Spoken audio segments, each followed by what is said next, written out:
ketika kuasa Tuhan dinyatakan, dulu bahkan lebih ekstrim. Sekarang pakai tangan, dulu pakai mic.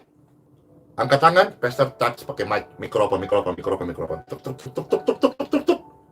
Mereka dijamah, disembuhkan, dipulihkan, dibebaskan. Dulu lebih ekstrim lagi. Asal Bapak Ibu tahu aja, oh hari ini seseorang yang dipercaya kuasa Tuhan itu tidak simsalabim. Apalagi orang melayani 20 tahun mau pakai kuasa sihir. Ho, aku sihir kamu, aku hipnotis kamu. Justru hipnotis tidak mempan sama kita, saudara-saudara. Dulu lebih ekstrim lagi. Dulu pastor waktu selesai berkhotbah, itu just saya lepas, diputar-putar, itu ribuan orang rebah. Kenapa itu bisa terjadi sampai hari ini? Jadi hari ini pun pastor tepuk, tangan getar, joget-joget, ketawa-ketawa, bernafas kencang, senyum-senyum. Bukan itu. Tapi kalau Anda tidak mengerti dan sudah terlanjur, pikiran ini sudah terlalu, apapun unsurnya menuduh macam-macam, ya susah kita menjelaskan. Coba Bapak Ibu sekalian yang pendoa atau penginjil yang dengar, saya tahu Anda pun sedang nonton saya kan, atau Anda pun yang haters, atau Anda pun yang penyebar hoax sedang nonton, sedang mengawasi kan, kapan pastor salah ngomong kan, untuk digoreng-goreng kan. Coba Anda membayangkan dirimu sendiri saat Tuhan mempercayakan Anda mendoakan dosa banyak dulu 100 orang. Kira-kira gayamu gimana? Apa masih pakai gaya doa syafaat sebelum makan? Jangan-jangan kau punya ciptaan yang baru lagi. Dan nanti dia trending. Ciptaan baru, pendoa jalanan, wis.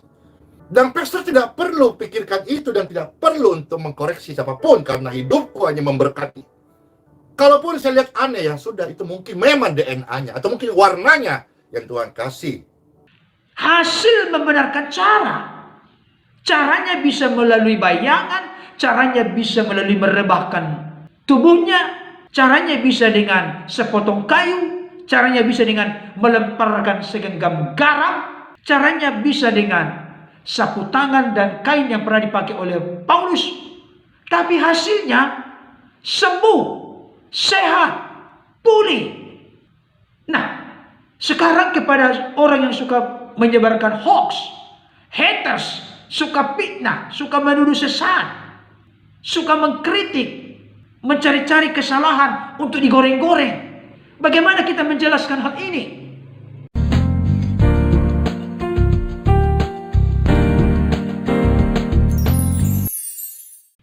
Shalom. Salam sejahtera dalam kasih Tuhan kita Yesus Kristus. Jumpa kembali dengan saya, Pendeta Berton Nababan. Saya menyapa Bapak Ibu Saudara dimanapun berada. Apa kabarnya? Saya berharap dan berdoa Bapak Ibu Saudara dalam keadaan sehat, tetap semangat, tetap bersuka cita, dan jangan lupa bersyukur kepada Tuhan, sebab itulah yang dikehendaki oleh Allah di dalam Kristus Yesus bagi kita. Bapak Ibu Saudara yang dikasihi oleh Tuhan, sekarang kita melihat dulu dalam konteks perjanjian baru. Misalnya, ketika Petrus hendak pergi ke bait Allah jam 3 sore untuk sembahyang, ternyata di dekat pintu gerbang bait Allah ada seorang lumpuh sejak lahirnya. Nanti kalau kita baca ke ayat berikutnya dari Kisah Rasul pasal 3, pasal 4, pasal 5, akan terlihat ternyata umurnya 40 tahun. Ketika Petrus dan Yohanes hendak masuk ke bait Allah, pengemis yang lumpuh ini meminta sedekah. Petrus berkata, "Lihatlah kepada kami. Emas dan perak tidak kami punya, tapi demi nama Yesus orang Nazaret itu, berjalanlah." Di sini Petrus tidak berdoa syafaat, "Ya Tuhan, mohonlah belas kasihan-Mu, jamah pulihkan, sembuhkanlah ini Tuhan orang lumpuh dari sejak lahir, mohonlah kasihani dia." Tidak. Petrus mengerti dan meyakini betul bahwa kuasa nama Yesus sudah ada dalam dirinya. Maka dia bertindak dengan otoritas dan kuasa itu. Demi nama Yesus orang Nazaret itu, berjalanlah. Maka orang itu pun berjalan melonjak kegirangan dan sambil bersorak-sorai memuji memuliakan Tuhan, dan orang lain di sekitarnya pun menjadi ikut memuliakan Tuhan. Di sisi lain, Petrus juga pernah mengalami secara real dan nyata di tengah-tengah pelayanannya. Saya baca dulu untuk kita dari Kisah Para Rasul pasal yang kelima ayat 14 sampai 16. Demikian bunyinya. Dan makin lama makin bertambahlah jumlah orang yang percaya kepada Tuhan, baik laki-laki maupun perempuan.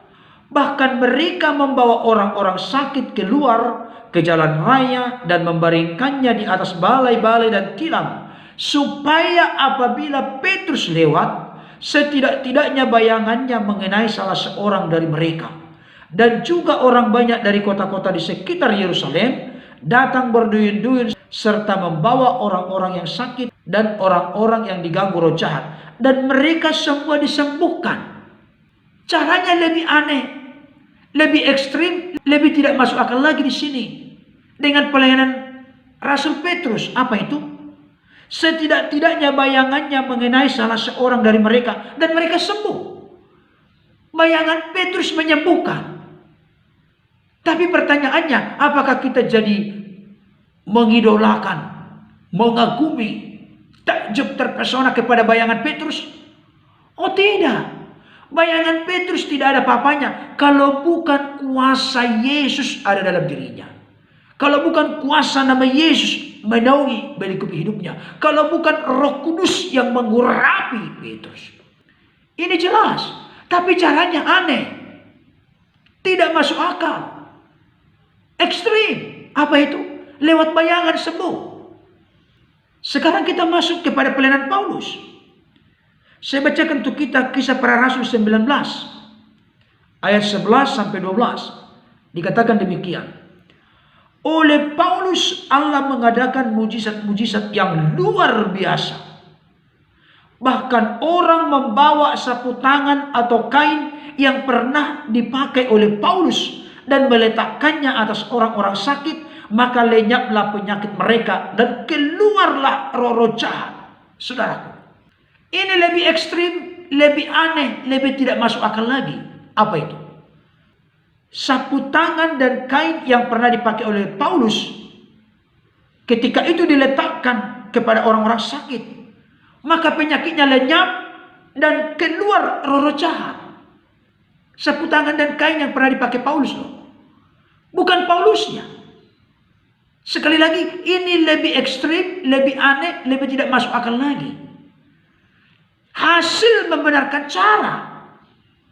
Caranya bisa melalui bayangan, caranya bisa melalui merebahkan tubuhnya, caranya bisa dengan sepotong kayu, caranya bisa dengan melemparkan segenggam garam, caranya bisa dengan sapu tangan dan kain yang pernah dipakai oleh Paulus.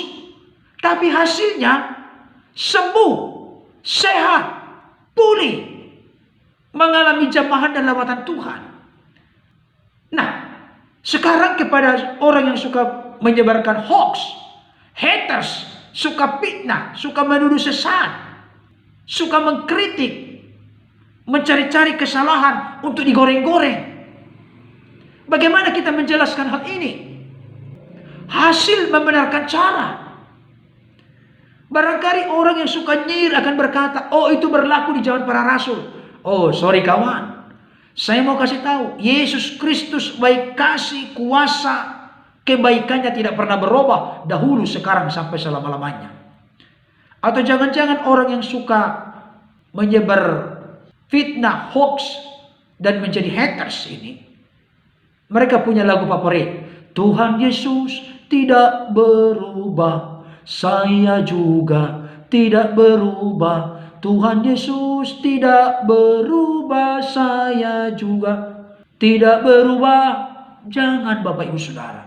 Tuhan Yesus baik kasih, kuasa, anugerah, hikmat, kebaikan tidak pernah berubah dahulu, sekarang, sampai selama-lamanya. Kalau Yesus sanggup menyatakan mujizat 2000 tahun yang lalu, saudara dan saya yang dipercayakan oleh Tuhan Yesus menjadi mitra kerjanya untuk mengurus ladang yang luas di dunia ini, Tuhan Yesus juga menyertai kita.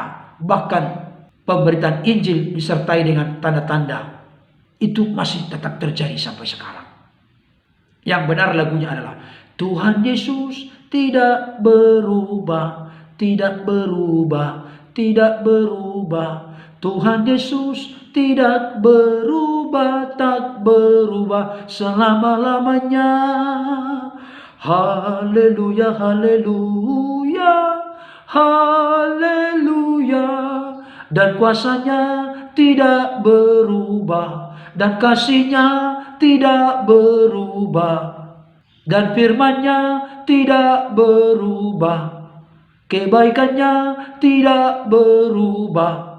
Kalau Tuhan Yesus sanggup melakukan mujizat 2000 tahun yang lalu, saudara dan saya, oleh kuasanya, otoritasnya, demi namanya, oleh pengurapan Roh Kudus, itu masih real, nyata terjadi saat ini. Buktinya, saya pernah mengalami dalam pelayanan saya, dalam video saya sebelumnya sudah pernah saya saksikan, seorang yang sudah hanya kulit pembungkus tulang, dari hidung sudah dimasukkan alat untuk memberikan makan, tangan kiri kanan juga diimpus, hanya bisa mendengar.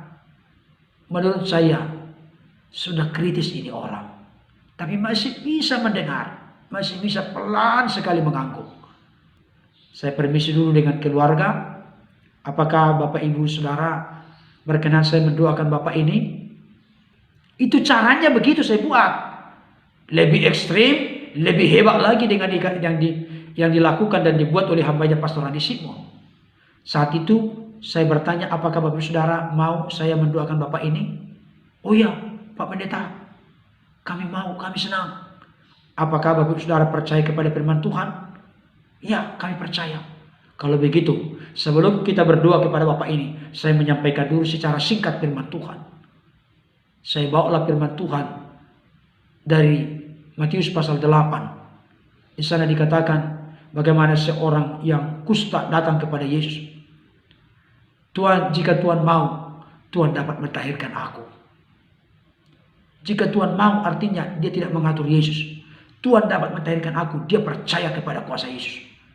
Saya tanya kembali kepada mereka, apakah Bapak Ibu Saudara percaya kuasa Yesus sanggup dan mampu untuk memulihkan, menjamah, melawat, menyembuhkan Bapak ini? Mereka menjawab, kami percaya Amang Pendeta. Sebelumnya saya berbisik kepada Bapak itu, apakah Bapak percaya kuasa Yesus? Dia anggukkan saudaraku pelan sekali, dia percaya. Saya doakan saudaraku, di dalam nama Yesus, sembuh. Saudaraku, saya kaget setengah mati. Kenapa saya kaget? Tiba-tiba dia langsung bangun. Dia cabut infus dari hidungnya. Dia cabut juga infus dari tangannya. Setelah itu dia duduk. Kemudian dia berkata, bikin dulu susu sama Pak Pendeta. Pak Pendeta bisa gak bikin KKR di kampung kami? Saudaraku, oleh karena dia cabut itu selang, dia cabut itu infus dari tangan, juga dari hidung dan mulut, dokter dan perawat pada datang, pada heboh saat itu. Kembali diperiksa oleh dokter, sudah sembuh, bisa pulang. Saudara, tapi memang masih jarang. Saya terinspirasi dengan hambanya Pastor Randi Simon. Kita rindu menggalakkan seperti ini. Bukan hanya kepada hambanya Pastor Randi Simon, diberikan Tuhan kuasa, tapi kepada kita juga. Yang penting mari kita kelola, kita belajar mempraktikkan dengan setia. Bangun penyembahan, bangun pujian kepada Tuhan. Lapar dan haus akan firman, karena itu kuncinya sudah terbongkar dari hambanya Pastor Randi Simon. Nah, sekarang kita soroti dulu ke pelayanan Yesus. Bapak Ibu Saudara pernah membaca dalam kitab Injil seorang perempuan yang sudah 12 tahun pendarahan. Dia sudah pergi kepada berbagai tabib, bahkan dihabiskannya seluruh hartanya. Tapi keadaannya bukan makin membaik. Firman Tuhan berkata, keadaannya semakin memburuk. Tapi ketika didengarnya berita tentang Yesus, dia pun datang mengendap-endap dari belakang, mengikuti rombongan Yesus. Dia mengumpulkan seluruh tenaganya yang lemah karena 12 tahun menderita sakit pendarahan. Berarti fisiknya, tubuhnya lemah. Tapi dia mengumpulkan tenaganya untuk mengendap-endap datang dari belakang Yesus. Apa yang terjadi? Di tengah kerumunan itu, dia pun berupaya Bukan menjamah Yesus, dia sadar dia orang yang najis karena menderita sakit pendarahan. Maka dia pun bertekad, asal ku jamah saja jubah-jubahnya, maka aku sembuh. Dia pun berupaya menggapai jubah-jubah Yesus. Akhirnya aliran darah itu berhenti dan dia pun pulih sembuh. Saudaraku, jubah-jubah Yesus menyembuhkan. Dengan menjamah jubah-jubah itu, itulah caranya. Tapi hasilnya pendarahannya berhenti dan dia sembuh total. Yang kedua, dari Yohanes pasal 9 ayat 6 sampai 7. Dikatakan demikian. Setelah ia mengatakan semuanya itu, ia meludah ke tanah dan mengaduk ludahnya itu dengan tanah, lalu mengoleskannya pada mata orang buta tadi dan berkata kepadanya, pergilah, basuhlah dirimu dalam kolam Siloam. Siloam artinya yang diutus. Maka pergilah orang itu, ia membasuh dirinya, lalu kembali dengan matanya sudah melek. Mata yang buta menjadi melihat. Tapi caranya dibuat oleh Yesus. Ia meludah ke tanah, mengaduk ludahnya dengan tanah itu, kemudian mengoleskannya pada mata orang buta tersebut. Tidak masuk akal, aneh, ekstrim. Tapi hasil membenarkan cara. Kita lihat lagi di sisi lain, bagaimana Yesus menyembuhkan seorang yang buta di Betsaida.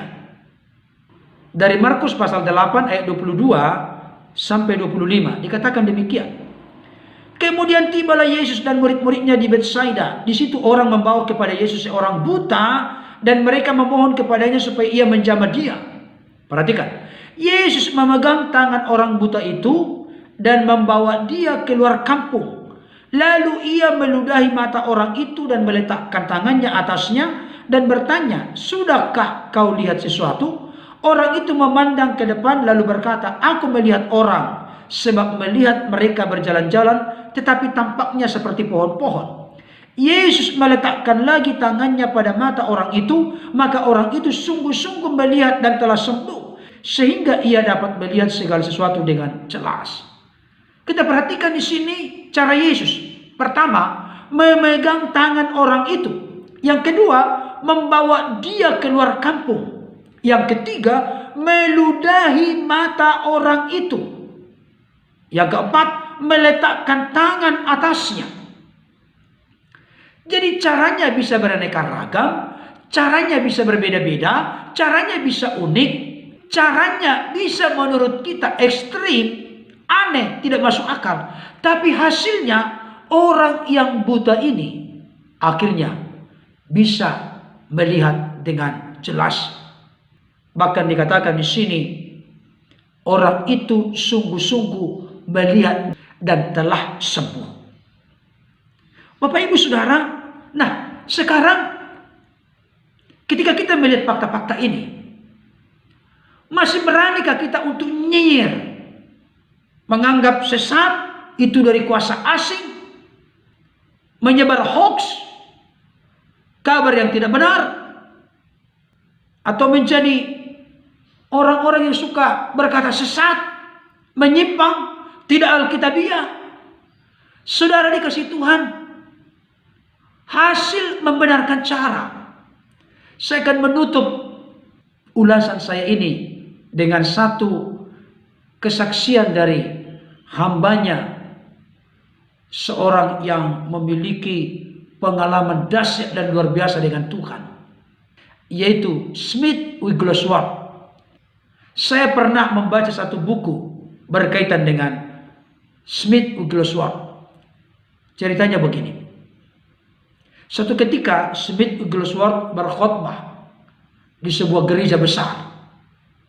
Ketika dia sedang berkhotbah, maka Roh Kudus memberikan kepekaan kepada dia untuk turun dari mimbar, menemui seorang ibu yang ada di ujung sana, bukan di depan, di ujung bahkan di pojok. Orang-orang pada heran, ini ada apa dengan Smith Wigglesworth? Kenapa tidak melanjutkan khotbahnya tapi turun dari mimbar? Beliau taat dengan tuntunan pimpinan Roh Kudus karena beliau sudah sangat peka mengerti kegerakan Roh Kudus. Setelah dia sudah sampai di pojok belakang, dia pun melihat seorang ibu. Dan memang tuntunan Roh Kudus tidak akan pernah salah. Selalu tepat 100%. Dia melihat seorang ibu yang perutnya besar sekali. Orang-orang di sebelah kiri dan kanannya atau orang-orang di sekitarnya berpikir bahwa ibu ini sedang hamil tua. Apa yang terjadi? Smith Wigglesworth menyuruh orang itu berdiri. Setelah sudah berdiri, Bapak Ibu Saudara, tanpa panjang lebar, Smith Wigglesworth menonjok dengan keras perut perempuan itu. Akhirnya perempuan itu jatuh, saudaraku. Dan kelihatannya jadi seperti orang mati. Orang-orang mulai riuh, berbicara satu dengan yang lain. Waduh, ini aneh ini. Jangan-jangan ini Smith Wigglesworth ini sesat. Ada apa ini? Aneh. Tidak masuk akal, ekstrim. Masa ibu hamil seperti itu ditonjok dengan keras? Tidak punya belas kasihan. Tidak punya kasih. Kenapa bisa begini orangnya? Aneh banget ini. Tapi Smith Wigglesworth tetap teguh. Tetap percaya bahwa apa yang dia lakukan tidak pernah salah. Karena dia ada dalam koridor tawanan roh, dalam tuntunan pimpinan roh. Apa yang terjadi? Setelah itu dia pegang tangannya. Dia bangunkan. Dan apa yang terjadi? Ternyata perutnya yang buncit tadi menjadi rata, saudaraku. Orang-orang di sekitarnya memfitnah, mengata-ngatai, sesat, kasar. Ini sudah pasti bukan dari Tuhan. Ini sudah menyimpang, tidak punya belas kasihan. Semuanya salah tuduhan itu, Bapak Ibu Saudara. Semua tuduhan itu salah. Ternyata ibu itu bukan hamil, tapi karena dikuasai oleh roh-roh jahat sehingga perutnya menjadi kelihatan seperti hamil. Tapi ketika roh-roh jahat itu diusir dengan cara ditinju, Bapak Ibu Saudara, beliau akhirnya mengatakan, jangan banyak komentar. Hasil membenarkan cara. Bapak Ibu Saudara, tapi jangan coba-coba seperti ini kalau Tuhan tidak perintahkan. Kalau tidak dalam tuntunan pimpinan Roh Kudus. Itu pengalaman dari hambanya Smith Wigglesworth. Dan pengalaman-pengalaman yang terjadi sekarang ini yang kita lihat, saksikan. Kalau kita tidak punya karunia seperti itu, jangan nyinyir. Tanyakan dirimu, apa yang sudah kau buat kepada Tuhan. Sama seperti pernyataan daripada John F. Kennedy. Janganlah tanyakan apa yang sudah diberikan oleh negara kepadamu, tapi tanyakanlah apa yang sudah kau berikan kepada negaramu. Sekarang kita ubah konteks kekristenan kita. Apalagi kepada orang-orang yang suka fitnah, suka menyebar hoax, suka mencari-cari kesalahan, suka goreng-goreng, dan seterusnya. Janganlah tanyakan apa yang sudah diberikan Tuhan kepada kita, tapi tanyakanlah apa yang sudah saudara dan saya berikan kepada Tuhan. Apa yang sudah kita persembahkan kepada Tuhan. Jangan-jangan kita belum berbuat apa-apa, tapi tugas kita hanya menghakimi, menyalahkan, menuduh sesat, menuduh salah, menyimpang, dan seterusnya. Biarlah masing-masing kita dipakai oleh Tuhan sesuai dengan keunikan kita masing-masing. Kiranya apa yang saya sampaikan ini referensi dari hamba-hambanya dalam perjanjian lama, bahkan juga Petrus dan Paulus, termasuk Yesus sendiri dan juga Smith Wigglesworth. Biar hal ini boleh semakin menerangi hati pikiran kita, sehingga kita bergumul dalam diri kita. Tuhan, kalau Engkau memakai hamba-Mu Pastor Rani Simon, Engkau juga sanggup dengan kuasa yang sama memakai kami semua sesuai dengan panggilan, potensi, karunia, talenta Engkau karuniakan kepada kami. Lebih bagus doanya begitu, maka indah memuliakan Tuhan, hidup kita menjadi berkat bagi sesama. Tuhan Yesus memberkati. Amin.